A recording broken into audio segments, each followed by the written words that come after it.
absolutely disgusting looking. Now that we've said that, let's move on. They're not the nicest looking thing, but the flavor you'll get out of this, and you know, we're paying tribute to our ancestors who at some point in their life this is all they had and they wanted to make a wicked dish. Now I want to clarify a couple things. No one island owns the copyright to chicken foot soup. So while you may find variations of the recipe from island to island, that is all it is variations, but the base is always the same chicken feet, sort of a nice thick broth, and ground provision. What we want to do here, this coloration, we're going to trim that off. Yeah? And you notice what I just did there, I took all the funky toes before it went to the nail salon. Ooh, one thing, see this yellow sort of, I don't know what you want to call it, the skin? It's a layer that's usually over the entire chicken foot. If your chicken foot is not cleaned properly, it will not look nice and white and clean looking like this. It will be covered with this yellow skin. You want to remove that. The other thing is, where the chicken puts his foot down, sometimes the ball of the feet here, of the foot, it tends to be a bit discolored and scarred and all that. You may want to cut that off if it doesn't look like this. I have it in water here, and I'm going to use the juice of a lime to wash it after. But for now, all we're doing, we trim the toenails off. That's going to go into the rubbish, and where the discoloration was, I trimmed that off as well. And some people, you will see some people, boom, cut it in half there. No, I promise you, chicken foot soup, the entire thing, not chicken shin soup. That is the shit. No, we don't want no shin.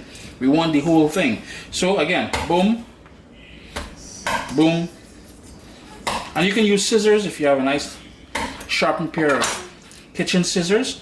Then we're going to put it in the water here. We're going to rinse it off with the juice of the lime. If you don't have lime, you can use lemon, or you can use just plain old white vinegar.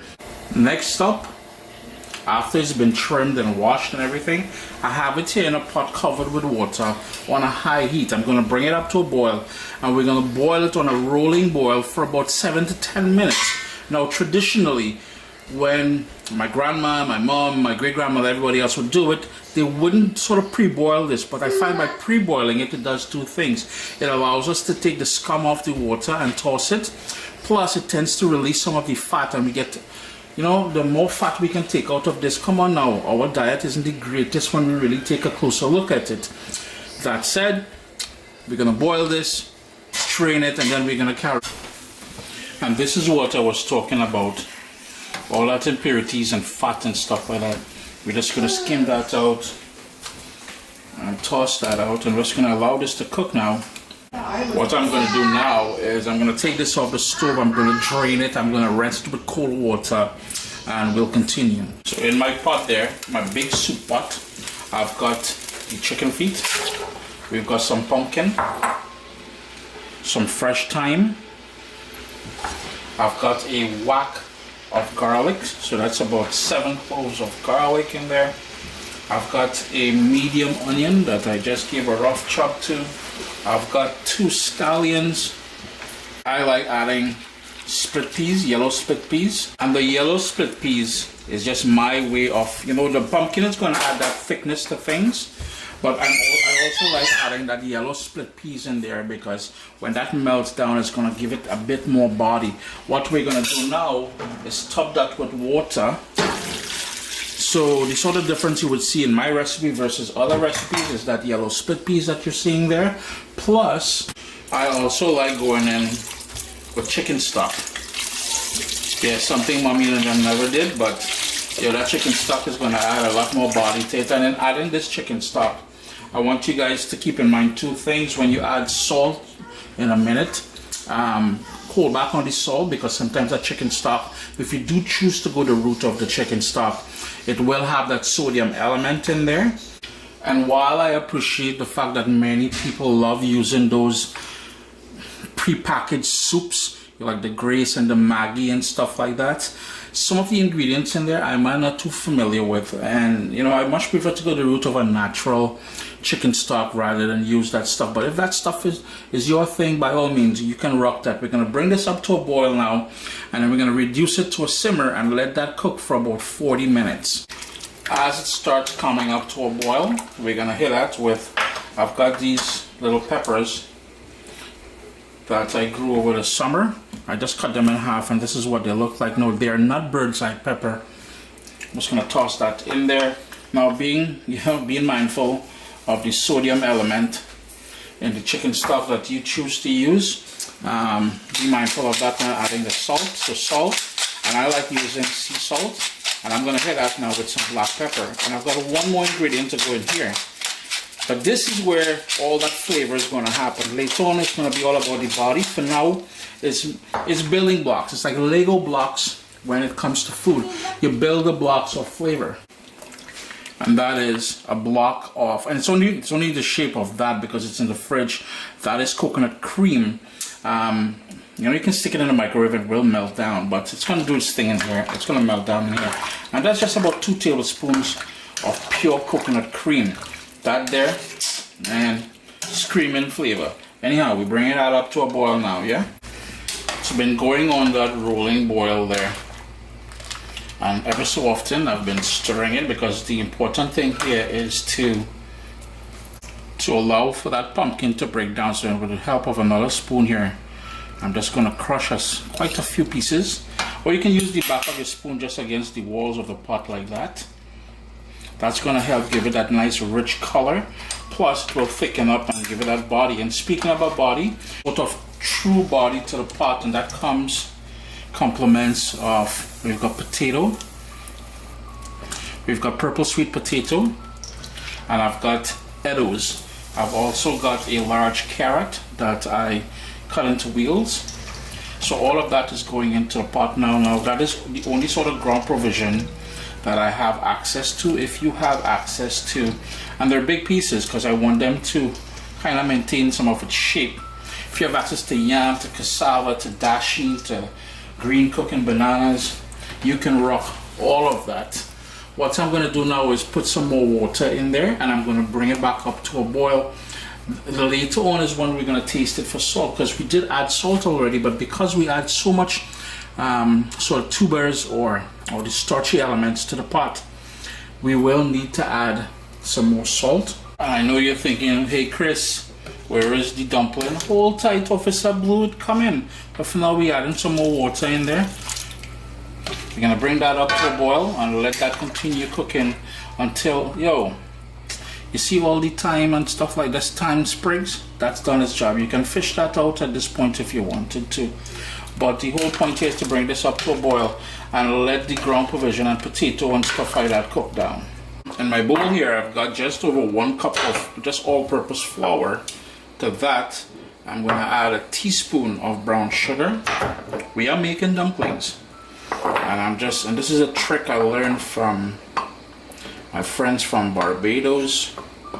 You guys make our best dumpling over there with that little sweetness there. Proper things. Water. And all you want to do is form a dough, a nice soft dough, and then allow it to rest for about 5 minutes. I'm going to go in with my hands after, but it's the most basic of dumplings you can make. And soup without dumpling is just not soup according to my Caribbean brothers and sisters, yeah? It's a little too soft there, so I'm going to add just a tiny bit more flour, like so. I'm going to scrape this down, and that's when I'm going to go in with my hands, and I'm going to form that dough. It will take a few minutes. But this is what we have here. I'm just going to put a damp cloth over it and let it sit there for about 5 minutes. Yeah, so all my talk about that lovely yellow color, and look what happened. The purple sweet potato, that thing just changed the color altogether. So yeah, it looks a little bit weird, But say what? There's all kind of nice flavors in there. That's compliments. And the colors compliments of that potato there. Everything is nice and everything is nice and tender now. We've got that lovely soup base here. Tasting wicked, taste it. And you can adjust the salt at this point here. But the color, if you're worried about that color, while it won't change the flavor, I would suggest not using that purple sweet potato. It's time now to make the dumplings. So what I'm going to do, and I do things a little bit differently than most people. Most people do the spinners, but it's pretty much, you take the flour dough, you pinch off piece and you make it like a little cigar or cigarette. In my case here, I like to do it just a little bit different. I like to spread it out, get my rolling pin, little flour, and I like to roll it out really thin, like you're making a dal puri roti or a sada roti, really thin. And then with the help of a pizza cutter, a knife works, a paring knife works, but with the help of a pizza cutter, you'll see what I'll do. I like these nice and thin and soft and pillowy. Hey, a good dumpling is our best thing, you know. But anyhow, Uncle Chris busy right now. With the help of the pizza cutter, like so. Then you go the other direction, and voila, nice little dumplings. Now these will double in size, but the point is, we've got nice little thin dumplings. These are going to the pot. This will thicken up quite a bit more. And so you see all these dumplings starting to float. That means they're done. It doesn't take long. So 5 minutes after adding those dumplings to the pot here, you're almost done. So the sort of personalization you're going to do, this is going to thicken up quite a bit more. You can add some more water at this point here and bring it back up to a boil. Taste it for salt and adjust it accordingly to your own liking. And a little herbal finish. So in goes some scallion, just to finish it off with that brightness. And while I don't have shadow benny or cilantro, I do have cilantro. I'm just going to work that in there, and that is it. I'm going to turn off my stove, and boy, oh boy. Sup soldiers, listen, if you enjoy this recipe, I'd really appreciate it if you hit subscribe and click that bell notification thing. If you've made the recipe, take a picture and send it to me. Email address down here. I mean, trying to tell people the email address, then Butts will take the address and do all kind of thing with it. And tag me on Instagram at Caribbean Pot. I really appreciate you guys, and thanks for being in my kitchen with me today. Irene? This here, CaribbeanPot.com. Yeah, we kind of screwed up. Well, I screwed up with the with the purple sweet potato, but nonetheless, a delicious chicken foot soup. I hope you guys get the opportunity to give this one a try.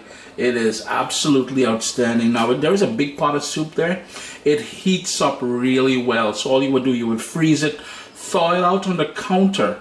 Yeah, no microwave, kind of maybe after you can microwave it for about 30 seconds or something after it thaws out. But you're good to go. Irene?